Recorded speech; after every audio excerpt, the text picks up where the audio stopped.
Querido Jesus, lerei agora as páginas da tua vida, que elas me levem a te amar cada vez mais e que tuas palavras firam o meu coração e me levem a mudar de vida. Comemoramos hoje a festa de São Bento. O evangelho de hoje é o evangelho de São Mateus, capítulo 10, versículos 16 a 23. Naquele tempo, disse Jesus aos seus discípulos: Eis que eu vos envio como ovelhas no meio de lobos. Sede, portanto, prudentes como as serpentes e simples como as pombas.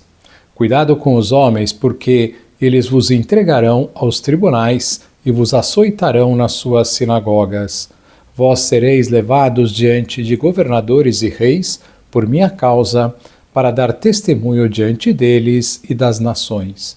Quando vos entregarem, não fiqueis preocupados como falar ou o que dizer. Então, naquele momento, vos será indicado o que deveis dizer. Com efeito, não sereis vós que havereis de falar, mas sim o Espírito do vosso Pai é que falará através de vós.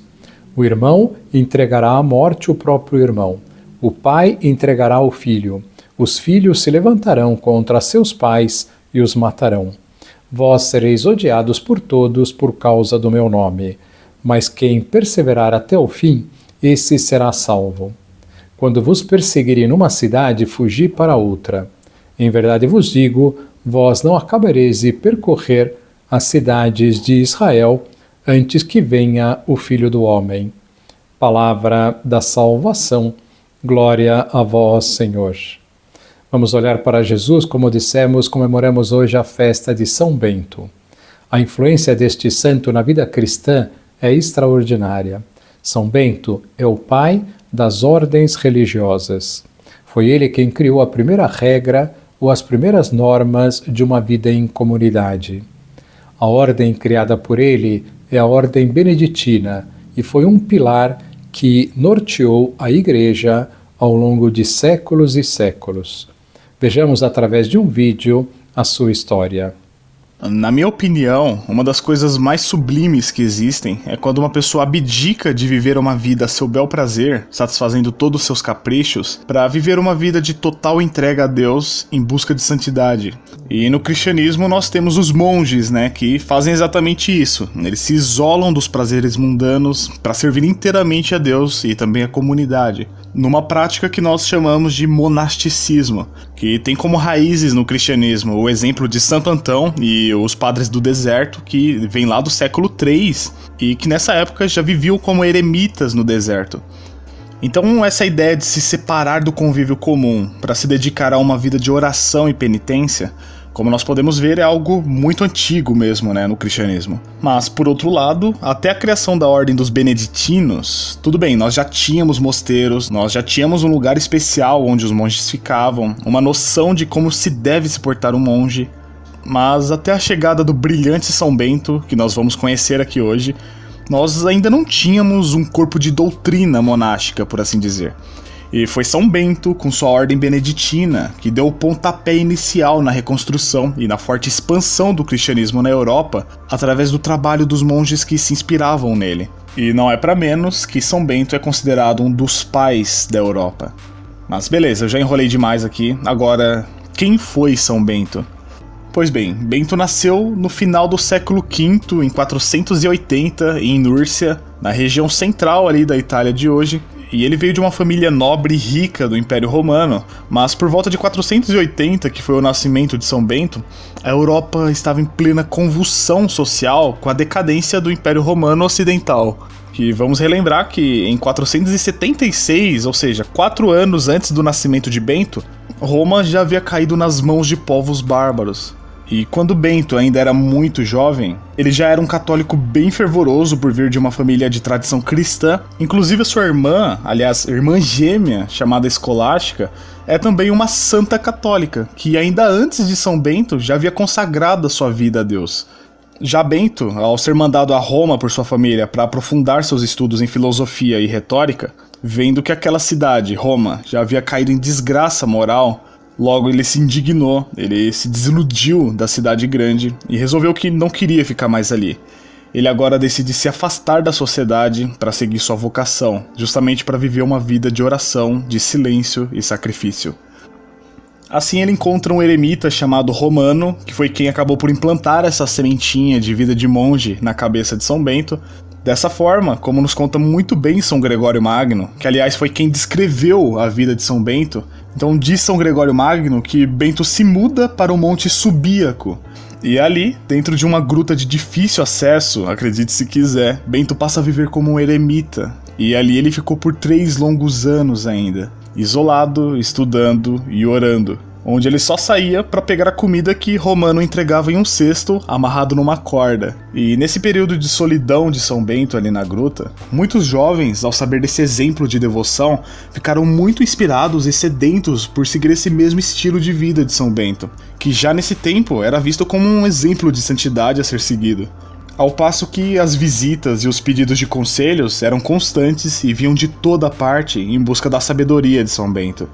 E a admiração por São Bento era tanta que logo trataram de colocá-lo como o abade, ou seja, o superior do convento de Vicovaro. Ele aceitou, ele saiu por um tempo de sua vida de eremita para tentar estabelecer entre os monges enclausurados os seus ideais de como deve ser a vida monacal. Só que veja que história um tanto intrigante ocorreu com São Bento nesse convento lá em Vicovaro. São Bento era de uma linha mais rígida, ele via um monge como alguém que entrega incondicionalmente a sua vida a Cristo e busca a sua santidade. E ele queria impor isso no convento, obviamente, ele era o líder. Só que os monges de Vicovaro não, eles achavam essa ideia de Bento um pouco dura demais. Até que alguns religiosos do convento chegaram a tramar contra a vida do santo, colocando veneno no vinho que Bento havia de tomar na sua refeição. Só que olha que interessante. No momento em que Bento abençoou os alimentos antes de comer, como ele sempre fazia, a taça de vinho no mesmo momento se espatifou, revelando a tramóia dos monges maldosos contra Bento. Claramente um milagre, algo que demonstra que realmente Bento era alguém especial.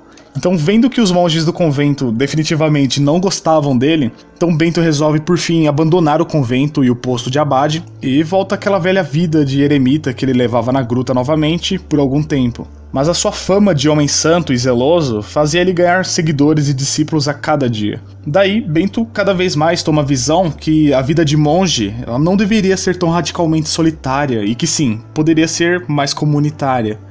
Dessa forma, Bento, com um grande grupo de monges sob a sua liderança, constrói em poucos anos 12 mosteiros para uma melhor acomodação de seus discípulos para a prática monástica. Um tempo depois, já na altura de seus 40 anos de idade, Bento e seus discípulos monges se transferem para o sul de Roma para se instalarem no alto do Monte Cassino, e fundam ali um mosteiro que até hoje é o centro e maior referência da ordem beneditina, o Mosteiro de Monte Cassino. E foi mais ou menos assim que São Bento criou e organizou todo o estilo ocidental de vida monástica, o que criou na Europa de seu tempo um senso renovado de cristianismo, ao ponto de várias famílias nobres europeias enviarem seus filhos jovens para iniciar os estudos e viver uma vida regrada voltada ao desenvolvimento moral e espiritual promovido por São Bento nos mosteiros, o que ficou sendo chamado, até hoje na realidade, de Regra de São Bento. E o que é a Regra de São Bento? Resumidamente, a Regra de São Bento, ou originalmente no latim Regula Monasteriorum, é basicamente um livro escrito por São Bento que trazia nada menos que regras e ensinamentos que tinha por objetivo formar os jovens cristãos nos ensinamentos de Cristo e na prática dos mandamentos a fim de se atingir a perfeição. Com isso, o conteúdo da Regra de São Bento lá do século VI nos fornece prescrições que enfatizam o silêncio, o recolhimento, a caridade fraterna, a obediência e muitos outros princípios para a formação da vida monástica.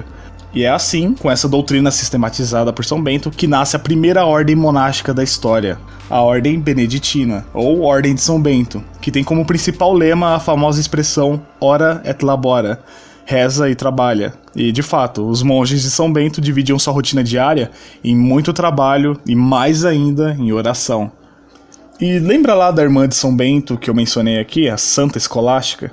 Então, ela foi a responsável por criar o ramo feminino da Ordem Beneditina, adaptando a Regra de São Bento ao modo de viver das mulheres. Assim nasce o primeiro mosteiro feminino da história ocidental, tendo em vista que antes de São Bento e de Santa Escolástica, monges e monjas viviam como eremitas isolados totalmente da vida em comunidade. Só que agora os beneditinos e as beneditinas fazem florescer um modo de vida monacal onde prevalece a vida em comunidade, com horários e atividades bem definidos ao longo do dia. São Bento viveu até cerca de 67 anos de idade e depois que ele se mudou lá para Monte Cassino, ele ficou ali até morrer em 647. Durante a sua vida ele ainda realizou diversos milagres como exorcismos, cura de enfermos, ele ainda realizou penitências muito severas como forma de sacrifício, o que aumentava a admiração por parte do povo e causava muitas conversões, muito por causa também das pregações irretocáveis que São Bento fazia. E eu não posso me deixar esquecer de falar ainda, claro, da medalha de São Bento, que não é um amuleto da sorte, tá? Como muitos anticatólicos costumam acusar. Mas antes é um símbolo sagrado que coloca sob a proteção de São Bento quem a use. É muito mais um sinal visível da nossa fé do que, sei lá, pura superstição. A medalha de São Bento foi inicialmente esculpida nas colunas do mosteiro de Monte Cassino e traz a cruz consigo como seu símbolo principal. Na parte frontal, nós encontramos a inscrição que diz algo como que a hora de nossa morte nos proteja a tua presença. E na parte de trás da medalha, nós temos as seguintes inscrições: Cruz do Santo Pai Bento, cruz sagrada seja a minha luz, que o dragão não seja o meu guia. Passe reto, Satanás, nunca seduzas minha alma, são coisas más que brindas, bebas do mesmo veneno. Que lição nós podemos tirar de hoje? Que a entrega de São Bento a Deus seja um empurrão para entregar-nos mais a Deus e desprender-nos mais das coisas terrenas. Agora vos dou a bênção para este dia. A bênção de Deus Todo-Poderoso, Pai, Filho e Espírito Santo, esteja sempre convosco e permaneça para sempre. Amém.